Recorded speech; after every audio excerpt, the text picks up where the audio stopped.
It feels like all we talk about in the NBA is winning. Winning this, winning that. Who's got the best record in the NBA? Who's winning the most games? Who's on the best win streak? Who's got the best players? Who's got the most all-stars? Who's going to make a trade? This, that. It's all about winning. Guilty as charged. I do that all the time as well. But can't we talk about the real things? The things that matter. Who can go on a 15-game losing streak? Who can have the worst offensive rating of all time? Who can make the tough calls? The tough calls. Hey, I'm Sam Presti from the OKC Thunder. Yes, we want to sign you. Yes, I'm aware that you retired 12 years ago and the last time you played professional basketball was in Lithuania. I know I'm as surprised as you, but we want to sign you. Yeah, okay, pack your bags. You're playing point guard. Yeah, I know you're a center, but we're going to run you there because Shai Gilgeous-Alexander stubbed his toe 8 weeks ago. We're going to sit him out for the rest of the season. All right, bye. Who can make those kind of calls? Those are the calls that matter. Those are the calls that get you higher odds. Those are the calls that get you closer to the man himself, Cade Cunningham, or someone else like Jalen Green, Jalen Suggs, Evan Mobley, because that's what matters. Those are the kind of decisions that are being made every single day by GMs all across the league, and well, it's time we start putting some respect on these teams' name because they're in it for themselves as well. And they're fighting a cause just as significant as the NBA championship. They're fighting for the #1 overall pick. Now, before I go any further, I have had word that apparently if you like the video, Cade Cunningham will go to your team. Who am I kidding? That's not going to work. You have to subscribe as well.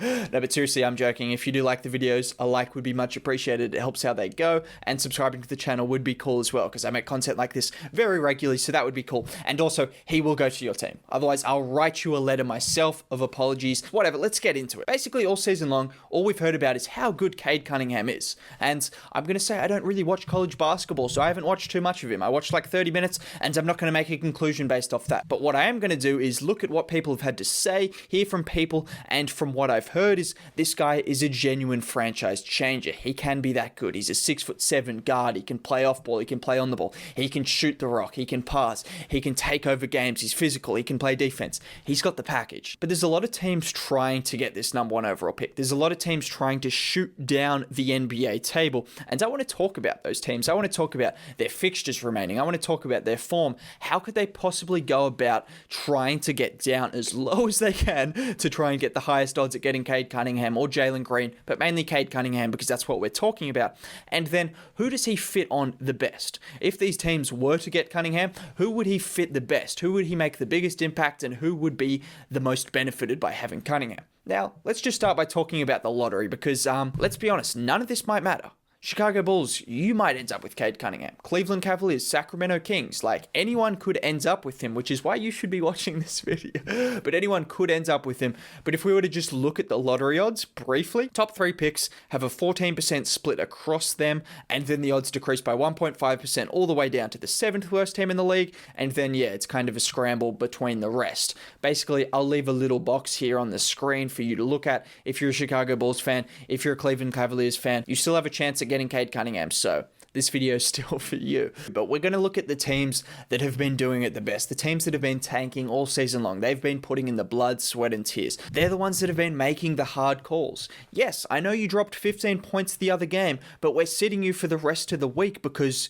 you nearly won us the game. We're not trying to win games. Those are the kind of calls they make on a daily basis, and we're not putting enough respect on those decisions. And let's talk about the teams that have been ice cold, the most iciest teams in the league. We've got to start with the Houston Rockets, a team that is red, a rocket, it's hot, and they've been ice cold. That is the worst thing I've ever said on this channel, but anyways, we'll continue on. They've won 4 out of their last 40 games. Yeah, 4 out of their last 40 games. John Wall thinks he's an all-star.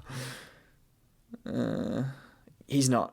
Newsflash, you're not John Wall. You were. If your team's winning 4 out of your last 40, and yeah, you're not an all-star level player, but they've been the worst team in the league. The Houston Rockets are in a league of their own, but teams that have been making a late push for this pick, like I mean a push, the OKC Thunder, they've won 1 out of their last 15 games. They have a net rating of nearly -20. Just to put that into context, you know that 76ers team that won 10 games all season long? Yeah, so the OKC Thunder have pretty much a net rating twice as bad as that team. Yeah. So they're pretty much twice as bad as the 10-win 76ers team. And they've won 1 out of the last 15 games. So the Thunder are really trying to do everything to lose the remaining games.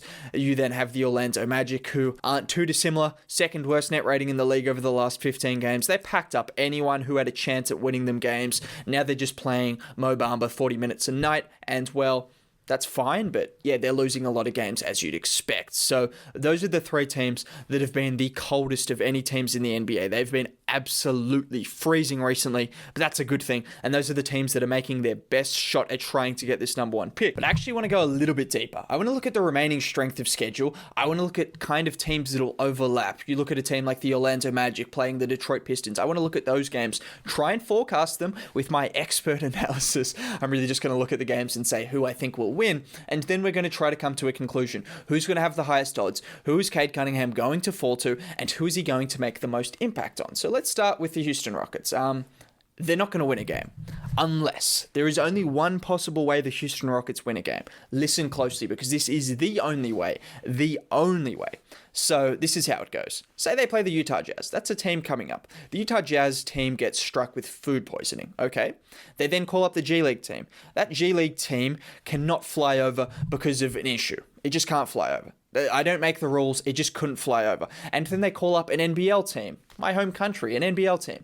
Decent level, not quite NBA level. Unfortunately, we can't fly from Australia to America because of all the virus issues, so that doesn't happen. So then, the only resort left is a high school team. And if you follow Vernon Maxwell on Twitter, you would know Utah don't have the best high school basketball players, so they're forced to roll out a team of high school basketball players, and, well, as a result, the Houston Rockets get a win. Yeah, so that's the only way the Houston Rockets win. They're not going to win. You then have the OKC Thunder, who I could say the same thing about, but they play the Sacramento Kings 3 times in the space of about a week. And I don't care what team you've got. I don't care if Poku's running point guard and Lou Dort is small ball center, which we're going to need to see eventually. OKC, I'm waiting for that. You're beating the Kings at least once, so I'm giving the Thunder 1 win. So at the moment, we've got the Rockets stuck on 15 wins, the Thunder add a win to their tally, and so let's look at some other guys. You've got the Orlando Magic, who actually faced some relatively bad teams in the Wolves, the Pistons, and the Cavs, but luckily for Magic fans, the Magic are even worse than that. And, well, I don't see them winning unless teams rest all of their players and then some more. So, like, they rest all of their players, a couple of them get hit by food poisoning, they have to call up someone from the G League and then another player from the G League, and then maybe the Orlando Magic win 1 or 2 games. But if I were to forecast just looking at those fixtures, I would not see them winning a game. So I think the Magic are safe as well, locked into a top 3 odds. And then you have the Detroit Pistons and Minnesota Timberwolves. Right now, the Thunder are a team that I don't see winning many games. Like I said, I think 1. The Magic, I don't see winning. I think the Rockets and Magic are locked in for those top 2 odds. And then it's up to the Pistons and Timberwolves, because the Thunder are a few wins ahead. The Pistons are a team that could win a few games because they're quite scrappy. They've been in a lot of games all season long. They're a team that's not going to rest their players and going to end up with 7th best odds, and it's going to be a nightmare. I mean, yeah, that's going to happen, but they're a team that could win a few games. Maybe 2 wins, I'd say. Maybe 2 wins, 1 against the Magic and then against a tougher opponent. And then the Timberwolves are an interesting one.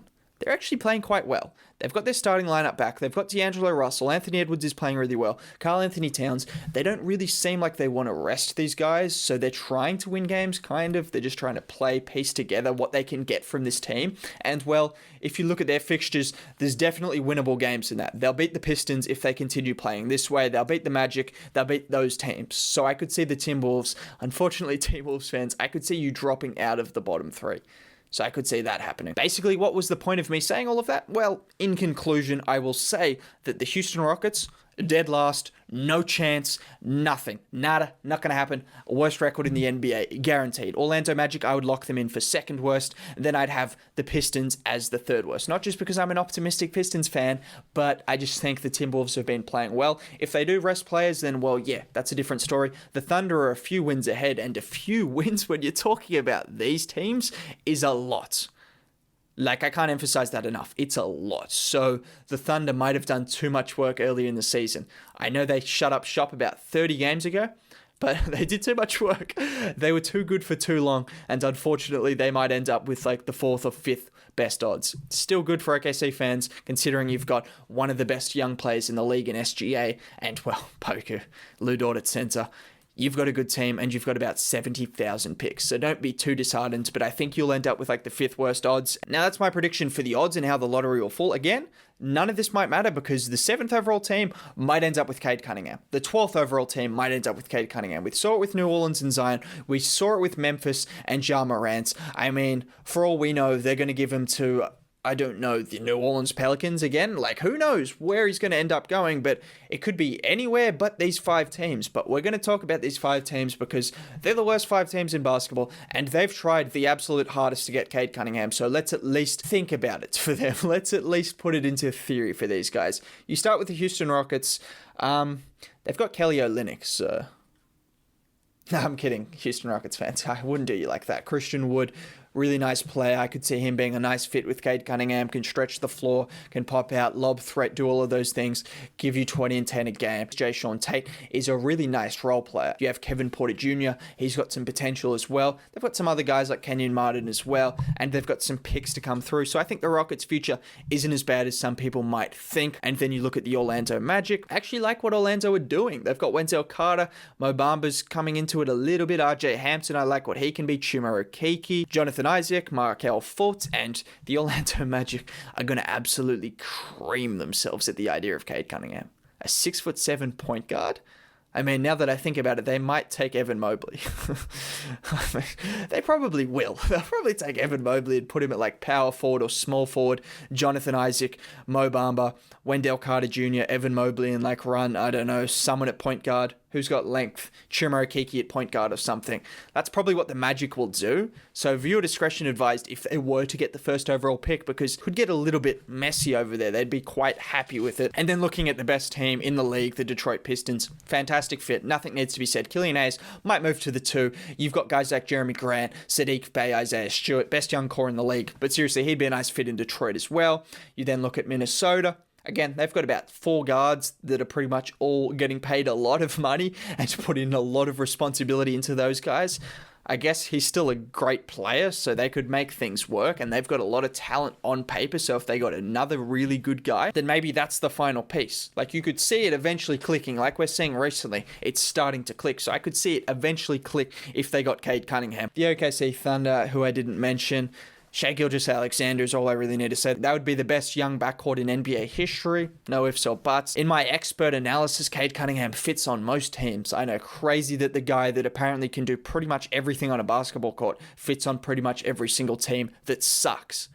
Isn't that crazy to think? I think it's been quite an entertaining little subplot looking at these teams just absolutely blatantly tank. Like, they've been doing it so blatantly that it's quite funny. So I guess we'll see if it was worth it in the end. That's what we're going to find out, or if like the San Antonio Spurs end up with him and then build another dynasty. Who really knows? Anything could happen in the NBA. That's why we love it, isn't it? Yeah, okay. Anyways, have a great day. If you enjoyed the video, like it.